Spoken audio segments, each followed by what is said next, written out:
Hi guys, welcome back to RUE MORGUE TV. Andrea Subasati here, and we've just wrapped up another year of FRIGHTMARE in the Falls, which is our annual horror convention taking place in Niagara Falls, Ontario. This year, our own Alison Lang got to talk to Supernatural star Julian Richings, so we've got that panel for you. Please enjoy it. Don't forget to like and subscribe, and we'll see you next time. Hello. Hello. How are you? Good, thanks. Nice to meet you. My name is Alison. Hi, Alison. Hi, Julian. I'm terrible at this because I'm sort of like twitchy and walky, so I've got to pretend I'm on a late night show or something and sit down here. Well, we can stand up if you want. Should we Would sit- that be more comfortable? Well, I just feel that maybe, yes. I don't know if we need an introduction, but I'll start with a quick introduction just to get us Right. through the gate. So most of you are familiar with Julian, I think, since you're Yeah. here. But you've seen him everywhere and in so many things. You've been in over 50 feature films, I believe. Yeah, that's old. Yeah, a lot. I do lots. A lot, yeah. Yeah. Some of the highlights for me personally include Mimic, Cube, Hardcore Logo, The Witch, you were in Naked Lunch, Urban Legend. He was in George Romero's last film, Survival of the Dead. And then, of course, his TV work, which I think a lot of folks here are very familiar with, Supernatural, Never of heard of course. it. Yeah. Some show called Supernatural. You're in Kingdom Hospital, Hannibal, American Gods. The list goes on and on and on. So we'll applaud again for Julie because it's so nice that you're here. And I guess my first question for you is that I see from your CV that you came over on this side of the pond when you were an adult. So I'm wondering what brought you to this side of the pond So as in an adult? 1980, I was in a show, a theatre show. It was kind of weird and wonderful. It was an adaptation of James Joyce's Ulysses, so it was kind of very imagistic and crazy. And we were invited over. Oh, do you want me to speak in a mic? Oh, you could just. I'll just turn it in your direction. Project. Yeah, just project. Just. Yeah. So I came, and when you come with a theatre company, you get put up on people's floors. There's no hotels and all that, right? You sleep on couches and you take what you can get, kind of thing. And I was really lucky. I got put up on. I was in a house in I guess now it would be Little Italy at Lippincott at college in Bathurst in Toronto. And these great people just said, yeah, sure, make yourself at home. And I really got on with these people. And then we carried on our tour to Chicago and New York. Oh, thank you. And then I just really got on with the folks that I met. There was about 4 or 5 different apartments in this house, and I liked everybody. And then I came back again, and then sort of came back about 3 times, and then I met my wife, who's from Toronto. And so she was sort of a friend of one of the people in this house. And so we were married in 84, which made me legal, like a landed immigrant. And I started to do specific work in Toronto in 84, and I've stayed ever since. I had kids, and I've got some friends here who live just up the road from me. Yeah. So and I've been Toronto-based, but I always make a point of going. I was in New York, Chicago, and Toronto. And which one did I choose? Toronto. And I say that with affection because really, in 1980, I was so excited by Toronto. I mean, I met some great people, which was obviously a big part of it. But for me, it was really exciting to be in a city that was kind of formulating its own identity and really growing, and that like music, theater, film was all kind of shifting and changing, and I felt very much a part of a new energy. And I met some great people in the theater, and I started to do mainly theater in the 80s. And then as a dad, you got to earn more money than just doing theater. So I started to do commercials, and I would do like weird commercials for the game Balderdash. Anybody remember that game? Balderdash. Remember that game? So I did that, and they were never like regular. Look at this sexy man. They were all like, he's weird. Like we'll get him to sell something strange, So I did those, but it was great because I would do those, and then I'd do theater, and I just keep going, and then I drifted more and more and more into film, and a friend of mine, Bruce McDonald, who is a filmmaker, an independent filmmaker, who is Toronto-based. I sort of started to do more stuff with him, and I started to do, and I sort of, as you can tell by me, I'm kind of theatrical, and I kind of like I've had to learn how to tone down my performance and my energy to film and television, and it's been fun. I've really enjoyed it. But the kind of roles that I've done, you know, you say I've been in a lot of films. It's because I guess I'm a character actor, and you'll often see me, and people will often say, "You're that guy in," and they can't name it because they recognise my face because they've seen it about 3 times, being shot or killing somebody or something. But it's fun, I have no regrets.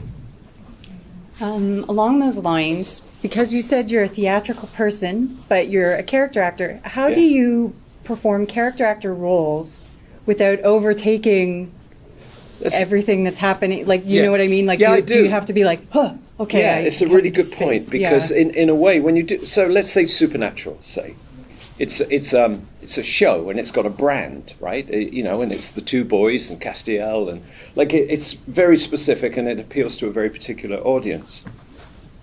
So if I come in as a character actor, you're right, you know, I can't be like the big guy, look at me, everybody, I'm the flavor of the week. So you got to bring something that is a good color, like a primary color, that works, but it doesn't overtake everything else, you know. So you learn to do it. That's kind of how I figured it out. And sometimes it's successful and sometimes it's not. And I can honestly say with Supernatural, it was easy because Jared and Jensen were so cool and relaxed in who they are. They don't feel threatened by a character actor coming and stealing the show. Like, they play it for real, and they know that in the end it benefits them if it's somebody that's strong and has a strong scene with them. So a lot of my success as the character of Death has to do with the fact that Jensen played it so well with me. Like, he played it as an equal. He didn't play it like, well, I'm the star of the show, so this is my scene. He really played the whole idea in the pizza parlor of being terrified. So is this the part where you kill me?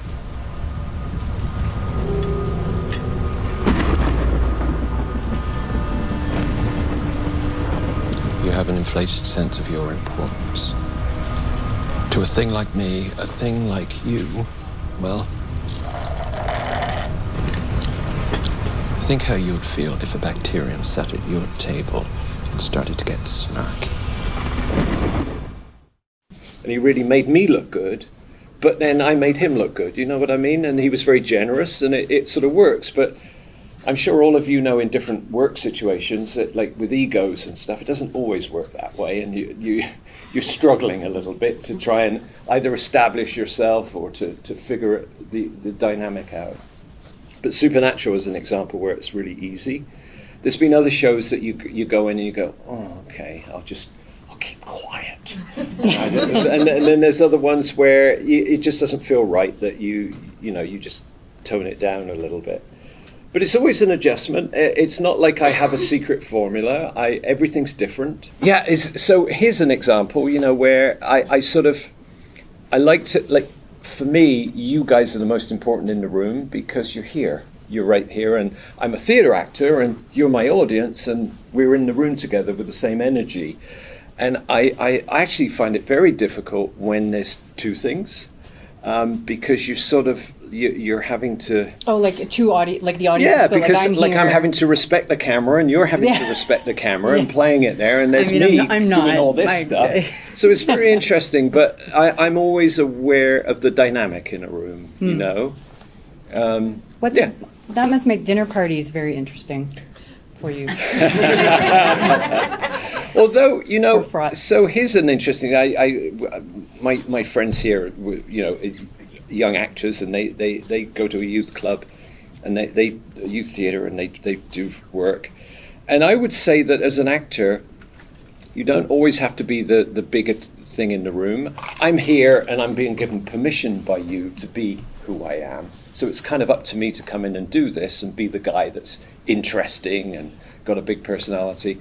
But that's why I like acting, is that I'm not like that really. I'm shy, and I actually have always found it hard to, like, if I was in a bar and there was like 10 people, I would be more interested in listening to the other 9 people than I would be going, hey, I've got this great story about this and that and the other. So I don't think to be an actor you have to kind of dominate and be the most interesting person in the dinner party. Actually, often actors listen. And there, and I'm a middle child. I have an older brother and a younger brother, and I'm very aware how different I am with like an older brother and a younger brother, and how like sometimes I suffer from not really even knowing who I am, because I'm an actor and I sort of put on a costume and then I go somewhere else. So. Wow, this is getting very deep. Okay. All right. Any other penetrating questions? Lots of deep dives coming. I want to like put a pin in Supernatural, because I know a lot of folks here will have questions specifically about that show for you, and I think we'll cycle back to that in a little bit. But I wanted to just ask, Mo, honestly, this is a selfish question. Hardcore Logo is one of my favorite movies. Great. It was the first time I saw you in anything. Like, that's my primary association with you as Bucky Haight. Yeah. Have people seen Hardcore Logo here, or familiar with the concept? Yeah.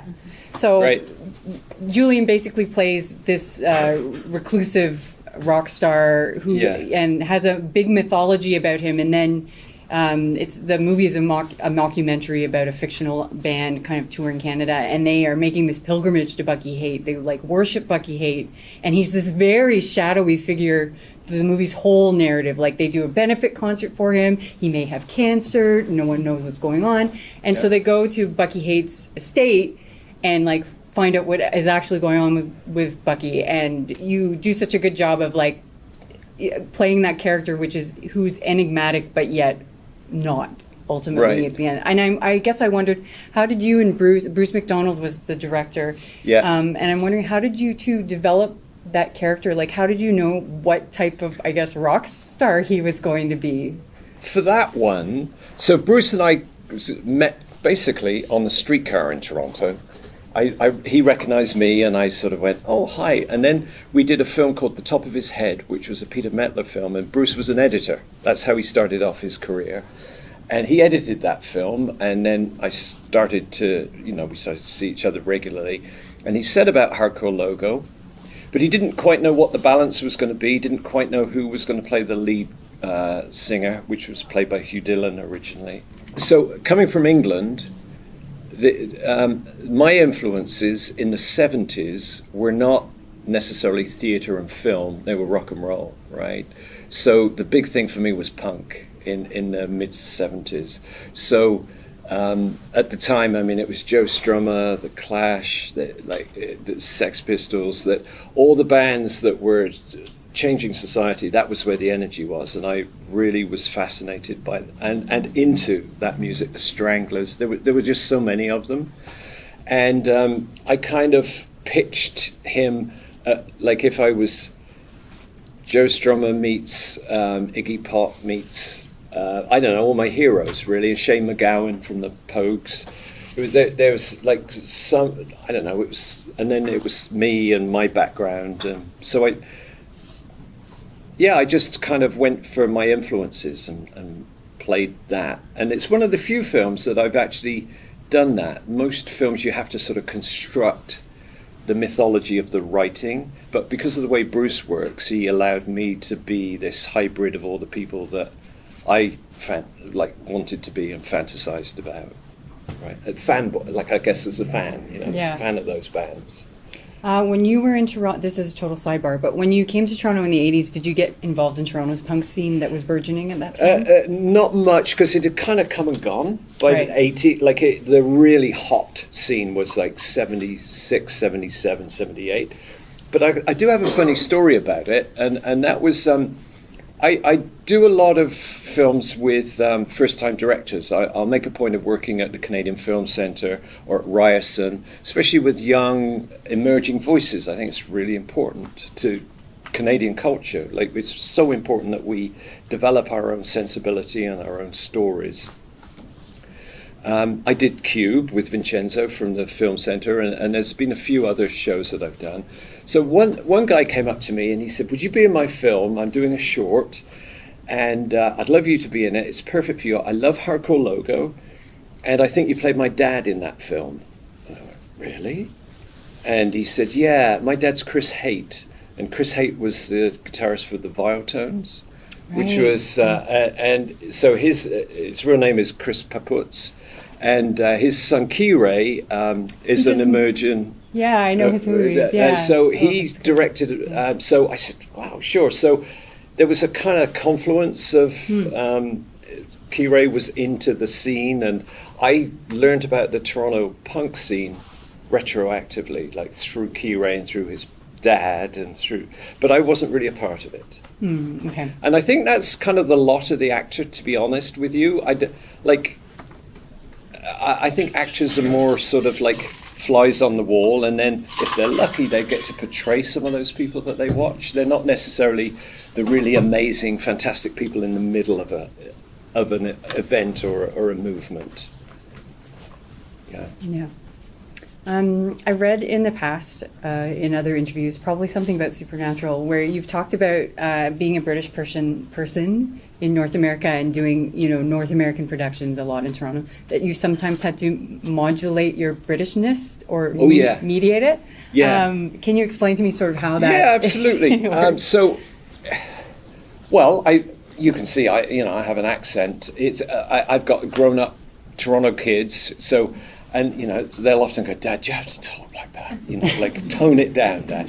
So I've learned to modulate my Britishness, I guess, over the years. And also because it wasn't cool to be British in the 80s and 90s in the Toronto art scene. Quite rightly, because... Hello, that's my agent. Scotiabank. Oh. I don't think I better answer it and say hello. It's one of those robocalls or something that goes, we've got your PIN number or something. Anyway, sorry. So in the 80s, and I was mainly involved in theatre in the 80s, and it was about developing a Canadian voice, and even places like Stratford, the Stratford Festival, they didn't want British accents in there. They wanted Canadian accents. They wanted people to identify with it, which is really healthy. Like, I'm very happy with that. But at the same time, I can't deny who I am. I'm not going to sort of like put on a fake Canadian accent because it would sound terrible and it wouldn't look authentic. So I was kind of caught a little bit. But the way I look at it is that often I'll play a British guy within a Canadian context. Like we'll do it if there's a historical show. Often there are British figures in Canadian history, obviously. In more contemporary shows like Orphan Black, Toronto is shot as Toronto as it is now, which is as an international city. You don't kind of go, well, they don't sound very Canadian. It doesn't matter, like you're from all over the place, which is, again, really good. But I've also learned that, there are certain things that in my accent that as long as I put a lens on it, I don't, like, nothing screams, limey! It's sort of like I've learned to put a filter on my accent. So I did a show in Chicago about 3 years ago called Patriot for Amazon, and I had to play a guy from Chicago, which was a challenge for me. And so I kind of like walked around speaking out the back of my throat and kind of trying to, and looking in the mirror and talking and trying to like stop doing this, like British people speak like this and American people can't. Anyway, that's kind of like a really bad shorthand of an approach. So anyway, I try to find a different way of speaking and not go, cool, blimey, and not doing sort of British things. But I've figured it out, and it was interesting that the showrunner of that show, I didn't dare talk about my accent because I thought, what if he finds out that I'm British and he'll fire me, or I thought I'll just keep it quiet and I'll speak like this. Oh, so you kept the Chicago accent the whole time? When I was talking to him in person, I would sort of use this mid-Atlantic kind of voice that I can do a little bit. Yeah. A little bit, not little bit. Like I can drop things. Yeah. So I would do that.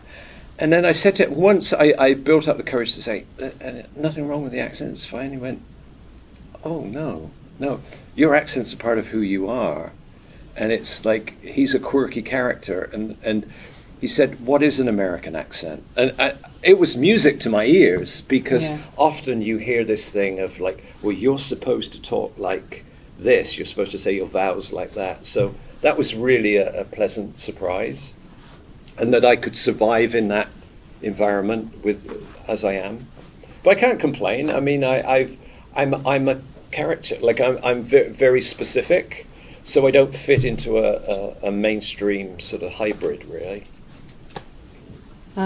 Hear you sort of talk about that. I can see why you would have been cast in a movie like The Witch, because there's like, I feel like there's a seamless fit in your role at the beginning of the film, where you're sort of this. And it's Puritan, so you can't understand what anyone's saying in that movie anyway. So it worked really well. And I wanted to ask you about that specifically.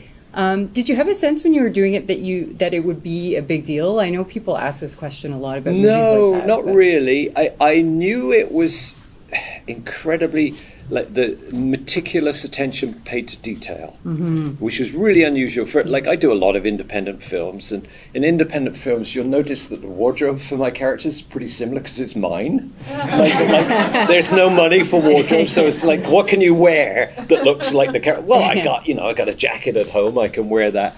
And honestly, that's often the thing. So as a result, it doesn't really look like it's a world of its own. It does look a bit secondhand and borrowed sometimes. This movie, The Witch, I was amazed. Like, he was an absolute fanatic for detail, and right down to the wardrobe. I ended up, we shot a bunch of scenes that weren't used in the movie because they wanted to get out of the village and into the wild, which was really what the whole movie was about. But in order to do the other scenes in the village, I think all of them I was kind of sitting in a position of power.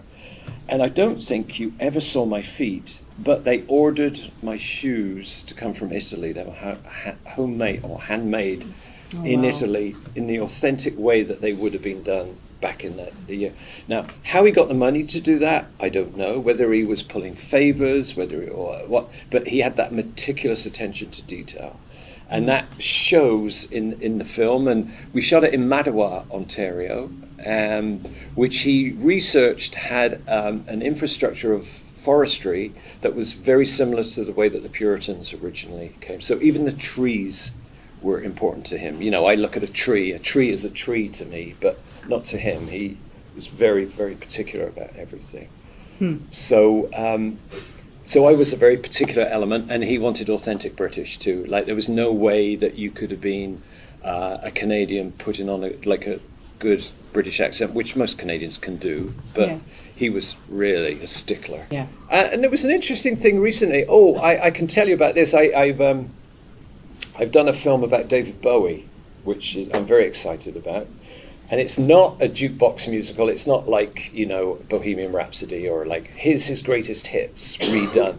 It's actually about the years before David Bowie became Ziggy Stardust. So it's his struggling years.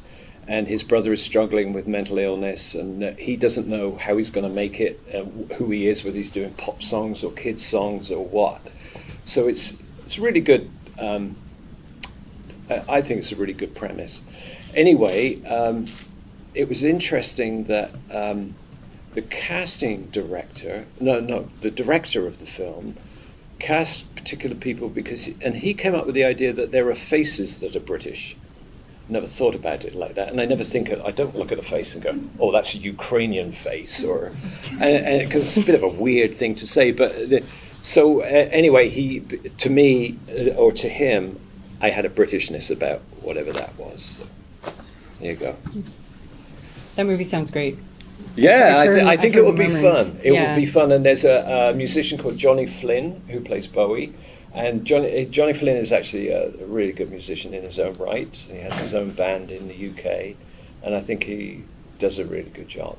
So it should be fun. And are you allowed to say what you Yeah, I play his manager, Tony DeFries. Holy crap. That's amazing. Who is, and awesome. Tony DeFries was one of those, they called him Deep Freeze. He was like one of those managers that was pretty significant in, Yeah. In the time. Although in this story, this is not the manager's story. You know, I'm a color Yes. within the story, but it's more about him, Bowie coming to America and trying to understand what America was all about, and then going back and then coming up with the idea of Ziggy. That sounds very good. Just taking a look here. Sort of going back to, you know, you were saying you work with indie directors as much as you work on bigger productions. And I know you've worked with a lot of indie horror folks, like the people from Black Fawn, with Ejecta and Septic Man, which I loved but also hated watching. It was such like physically so gross. Yeah. Yes. They really went for it. Have you guys seen that movie? It's just disgust. It's like toilets and living in a sewer and like just a total body horror nightmare. Yeah. I'm very proud it's Canadian, to be honest. The fine tradition of body horror in Canada. I think on the title and like the subtitle, shit happens. Yeah.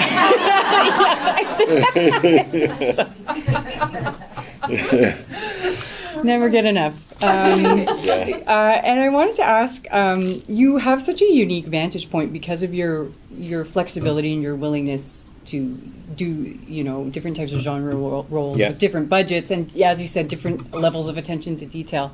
And I wonder from your vantage point, you know, the horror genre has changed quite a bit, and you know, there's more movies, I think, looking to movies like The Witch, you know, being sort of, I hate using this term, and I will probably use it again today, but elevated horror, like sort of a horror art film type of thing. Okay, yeah.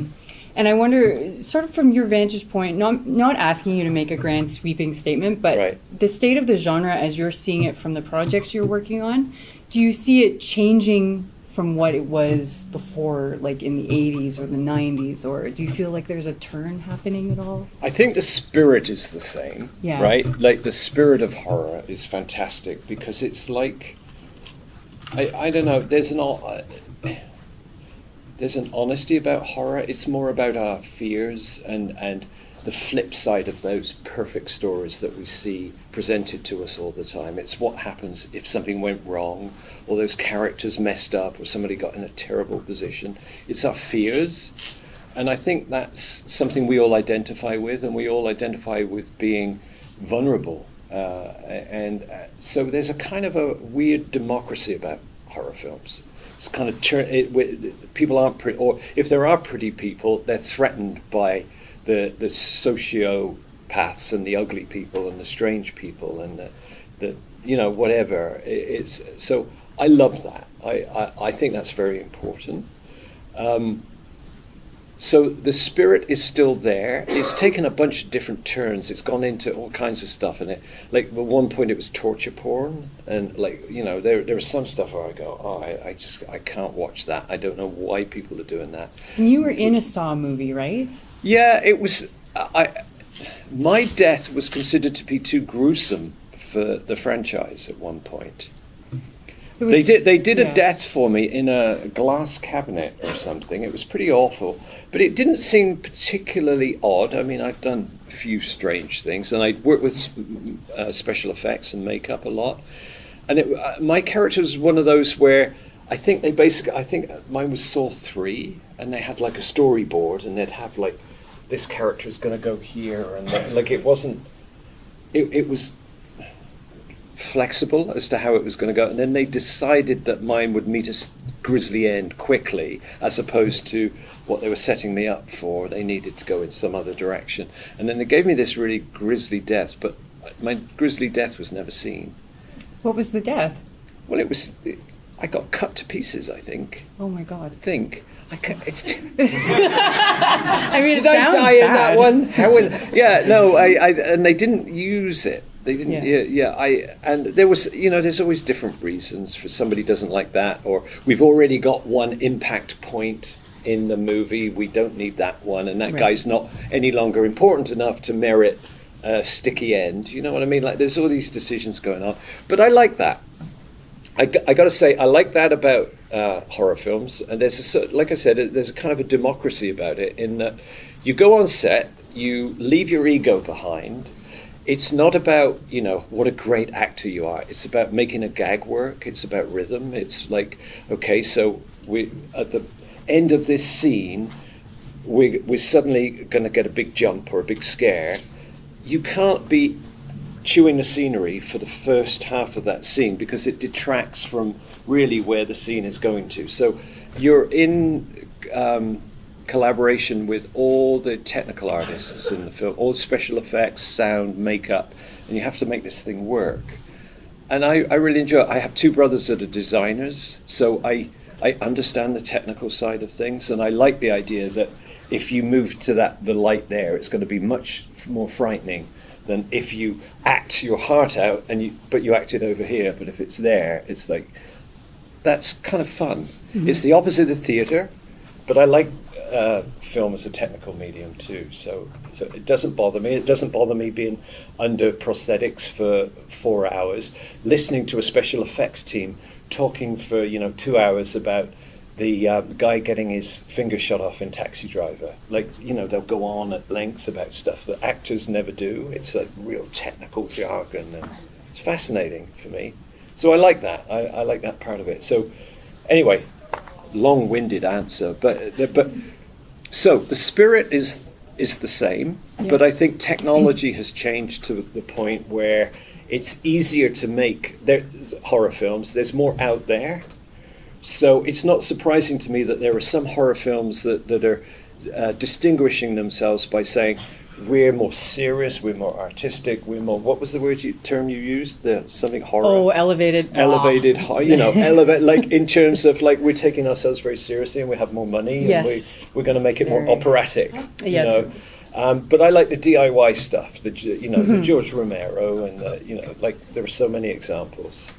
What was it like working with George Romero on his last Dead film? A lot of fun. I mean, he's so relaxed, so enjoyable to work with, and obviously you're working with a legend, so everybody's very referential to him. But he was just really a lovely man, and loved what he was doing. And simple thing like, so there was one scene, and it was a very low budget film. There was one scene where I was part of a gang of people that were breaking into a house because we thought that there might be zombie children on the second floor, and we were going in there as a sort of a vigilante group. So the scene starts with a picture of a boot kicking the door in, and us all going into the house, and they're running up the stairs and finding zombie children upstairs. And we were already behind schedule, and it's the afternoon, and the producer's saying we've got like 5 scenes to shoot yet, and time's getting on. And somehow the door that we were supposed to kick in, it wasn't finished, it didn't look right.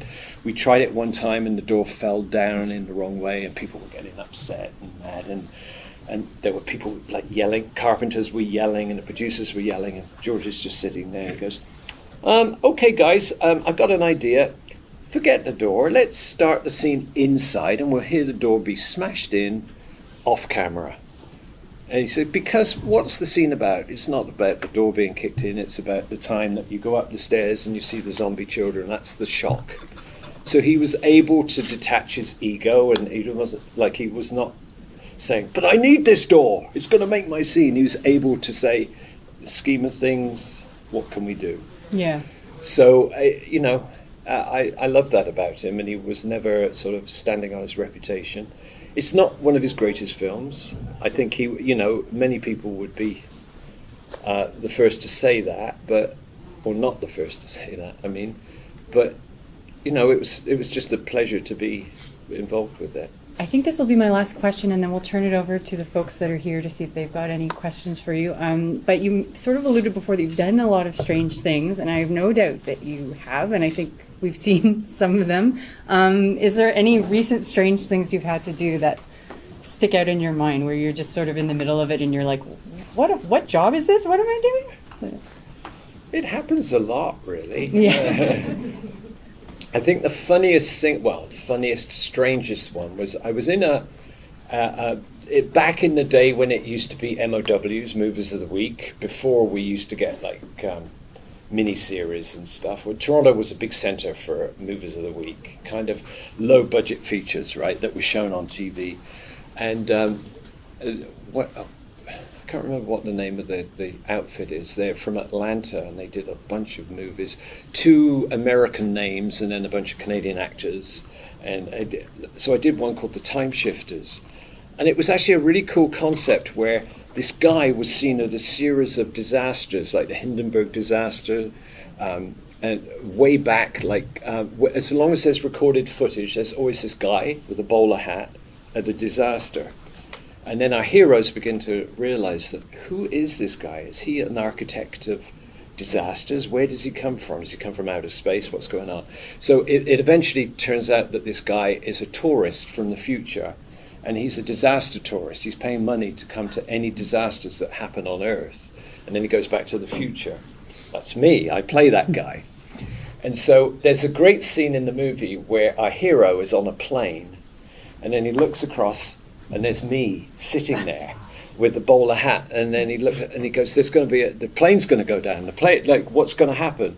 And then he alerts. He tries to tell everybody, and everybody thinks he's mad. And then they try and sort of capture him and tie him down.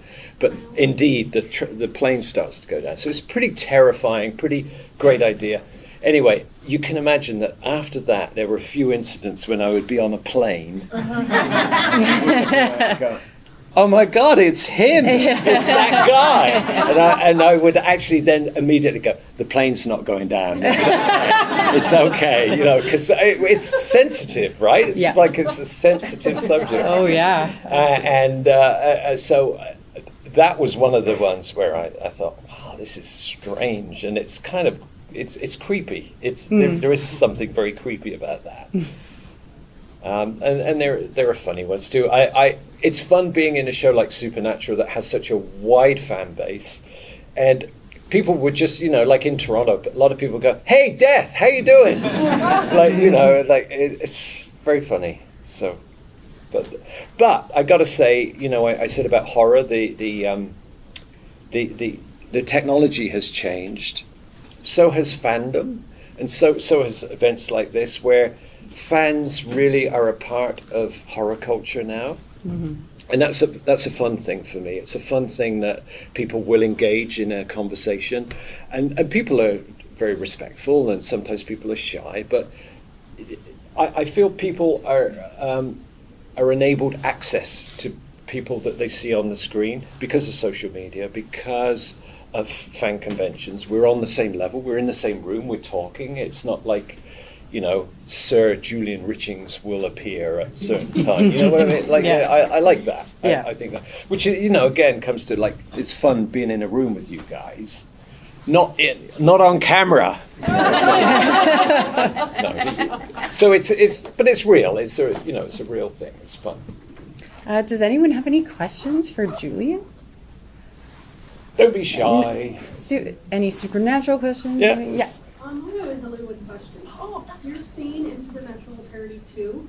Did you have a play in how it was created? Because I've noticed that they really do their research. What they do, I can't find anything leading up to your scene. The only thing I can grasp is the guest level food. Yeah. So do you guys know what we're talking about here? It's Supernatural Parody. It's a phenomenon. Again, this is part of technology and something that's completely new to me. But so there are these 2 sisters that do these parodies of very well-known shows, meticulously researched and generally put to music, right? They asked me to be on it, and they said, "Would you come and make an appearance?" Sure!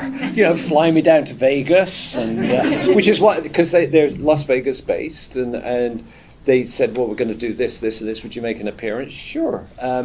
I didn't know what I was going to be doing, but I was just literally a snapshot within the song. But for me, that's fun. I'm happy to do that kind of stuff. Yeah. So because every little bit, like even when you watch the bloopers, it's like they went back that far. Yeah, I know. It's incredible. Yeah. And it's incredible the knowledge base that fan culture has about actors. I can't believe people will come up to me. and I'm really proud that they do. You know, I'm in a lot of Supernatural, a lot of American money in there, but people will also come up to me and do stuff like and say, the name has escaped me now. What's Amber Marshall in the horse show that shot in Calgary, prime time? Julian, Homeland. Thank you. Heartland. Heartland. Oh, Heartland. Yeah. I was like, Good. Homeland, I think is Heartland. different. So somebody will come out and go, Heartland, I loved you in Heartland. I go, really? That's fantastic. I was in 2 episodes as a guest because it's a Canadian show and they want Canadian actors in it. And I think, wow, that's great that there is that knowledge and that fan base out there. And I'm kind of proud to be a Canadian actor in that. You know, sometimes I'm Canadian content where we've got to find a Canadian actor to put in here somewhere, and I know that I am, but you know, hey, I'll do that. But there are other times when I go, wow, this is great, I'm part of something. Any other questions? 2 questions. So the David Bowie movie, can you say the name of the movie that's going to I can't say too much about it, but it's Stardust, as far as I know. Okay, as because in my brother's a Ziggy, huge right? fan of David Bowie, so if I can let him know. Yeah, and I don't know where it is in production or what the right, but it's okay to say that I'm in it. Yeah, so I'll keep it on. And if you look it up, I think you'll probably find information about it.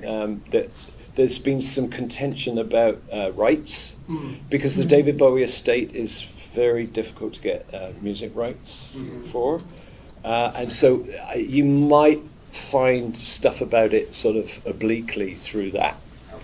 Yeah. And my second question, so you played Death like so well? Like, what was your, like, did you have any reference that you went for that role? Because I know, like, Jensen, like you said, you acted well together, but just the first scene that you see, you're like, oh God, this guy is something. Well, it was a great montage, right? Yeah, exactly. That's an amazing montage. It's like a rock video. I mean, that soundtrack and the guy falling over. When I did it, I had no idea it would end up looking like that. I thought, oh, this could be good, but I had no idea it would be that effective. So right away, it's great because I'm given this massive intro. Yeah, exactly. So I'm given significance like that. But, you know, in terms of my choices, I'm a good actor in that I'm aware of a script and the demands of a script, right? And that I can kind of figure things out and I can do my own homework. Yeah. And the clues that they gave me in the script were really good, and they were that this guy eats pizza and likes pizza, but he's like the most powerful person in the world, which is a lovely contradiction for an actor to play, right? Rather than just I'm the most powerful man in the world. Like, so right away I was given permission not to play it on one note, but to play counterpoint. Okay. So to be very relaxed and to go, would you like some more? You know, it's much more intimidating Exactly. than if you go, have some more, because I'm strong and powerful. Yeah. So it gave me permission to do that. And then I realized when I look back on it, I grew up when I was a kid in the 60s, I watched Hammer horror a lot. Right, and I didn't ever do it consciously, but who was in Hammer horror? Like Peter Cushing, and then Peter Lorre, Christopher Lee, and so many of those guys.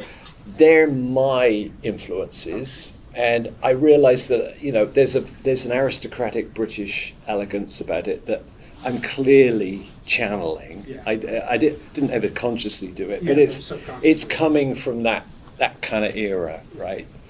And again, I was given permission to be different. Like, I have to look like I don't belong in the world of Chicago and the boys. That it's okay to look like you're from outside and from a different class. Yeah. So, yeah. Thank you. Yeah. Who would you say is your favorite character in Supernatural? So I like some of the sort of character actors because I identify with that, right? So I like people like Kevin Tran. You like? Yeah. He's great, and Osric is a lovely guy. So I almost find it hard to distinguish between the two. He's a lot of fun. But the two boys are great. I really I mean, it's very unusual that you can watch a show for 15 seasons and still be interested in them, and them not just become a caricature of themselves. You know what I mean by a caricature, right? Like where you can predict everything that they're going to do every time that they... Like you've got certain expectations, and you think, that's great, that's the way that he did that. I knew that he would do that. But they will also surprise you, and and their character arcs, you know, what we sort of say is an arc, where if you start in one place and you get to another place by the end of the episode, their arcs are sometimes surprising, and they betray each other. And what I like about both of those characters is that they fail. I like the two brothers for that, in that they're messing up. They're always messing up, and particularly in relation with, like my character, they're messing up all the time, right to the point where they kill me. Yeah. I was the photographer for the headstones. How was it like working with you? With you. The what with the headstones? I was the photographer. Yeah. Yeah, my dad took me. Oh wow. He's also a photographer too. Cool. All right. And what was it like for me working with them? Yes. With the band? Hugh Dillon. With Hugh. Yeah. So Hugh Dillon, who is the lead in Hardcore Logo, gives the movie an awful lot of authenticity, because he really was, for many years, the lead in a band called the Headstones, which was kind of like the Hip in a way, in that they were truly Canadian band that would tour and tour and tour. So I never worked with the band, I just worked with Hugh, and he was fantastic and very respectful. Also very humble, in that he knew that he was a rock and roller and not an actor, and he knew that I was an actor, and would sort of ask me questions, and I would go, oh, you don't need to ask me questions, but he wanted to get stuff right? I thought he was brilliant, and Hugh Dillon is responsible for the ending of Hardcore Logo. He came up with that. He came up with that. That was Yeah. not scripted. He said this is the only way it can end, and Hardcore Logo does have a remarkable ending, Yeah. and that's Hugh, because Hugh was a rock and roll guy, and he said, if this guy's going to go on this journey, and he's going to go through all these different things, there's only one way that this story can end. And he convinced Bruce, the director, that to change it and to just shoot it. And he didn't tell anybody before he did what he did right at the end. So it was like everybody was completely shocked. Oh my gosh. So it was it was one of those moments. So I mean, I guess the short answer to that is that they were great. They were really good. And it's fun for me as an actor when I work with people from different disciplines, like from music, dancers, visual artists. I really like that when I work, so that they're trying to do the same thing but with a slightly different language. It's a lot of fun. One more, and then I think we'll be wrapping it up. Yeah. So I know that Jensen and Jared tend to play pranks on a lot of cast members entering into Yeah. Supernatural. Did they ever play any pranks on you? They didn't dare. Oh. That's what I tell to people. Lots of people ask me that, you know, and I go, oh, really? And then I've looked up, and yeah, sure enough, there are pranks. But the thing that I say about those guys is that they're relaxed, they're in control, they're the 1 and 2 in the show, right? So they affect the way the show runs. And they're very easy and relaxed, but they keep it that way. Like, that's deliberate, to not get things too intense. So I can understand they bring a mischief to work, which is really good, keeps people on their toes. But they're professional. And if there's a scene that's very complicated, they wouldn't just goof around, right? So there's a time and a place for that. And it's weird that the scenes that I always did with them were always quite complicated. Like, there'd be like some big special effect, or the building shaking, or me getting hit with the scythe, or some of the food scenes are always very difficult, because you have to figure out what you're eating, how much you're eating, and all that. So there was no real room for it with me. So that's the serious answer, is that in my situation, no. But I understand why they kept things relaxed, and they kept stuff like people having fun. know. Yeah. Okay, folks, I think that's it for our chat. Thank you so much for coming. Thank you to Julian for